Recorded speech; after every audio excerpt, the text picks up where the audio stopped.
In today's video, I'm going to teach you how to add Combo 220, EMA and ADXR in TradingView Pro, quick and easy.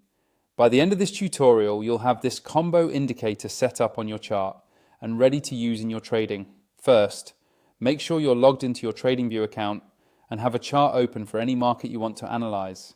It can be crypto, forex, stocks, or anything you normally trade. Once your chart is open, look toward the top of the screen for the Indicators button. It's usually labeled Indicators or Indicators and Strategies. Go ahead and click that to open the Indicators window. This is where you can search for and add any indicator you need. When the Indicators window opens, you'll see a search bar at the top. This is the fastest way to find specific tools without scrolling through long lists.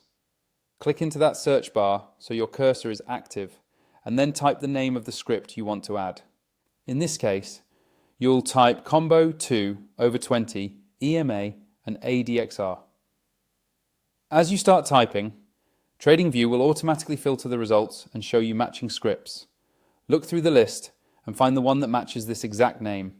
Once you see it, click on it one time. As soon as you click it, TradingView will add the combo indicator to your chart. Now that the indicator is added, you should see the exponential moving averages and the ADXR section appear on your screen. To customize how it looks and behaves, move your mouse over the indicator name that appears at the top of the chart or in the indicator area.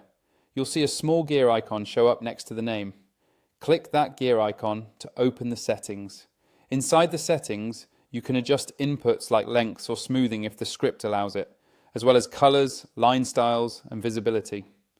Take a moment to set the colors and thickness so the 2 EMA and the 20 EMA are easy to distinguish, and make sure the ADXR line is clearly visible in the lower panel. A clean, readable chart will help you make faster decisions, so do not skip this part. Once you're happy with how everything looks, click OK or close the settings window, and your changes will be applied. If you want to start using this exact setup and you are not on TradingView Pro yet, check the link in my video description to sign up. That link will take you straight to the official TradingView page where you can get access and follow along with all my future tutorials using the same tools and layout.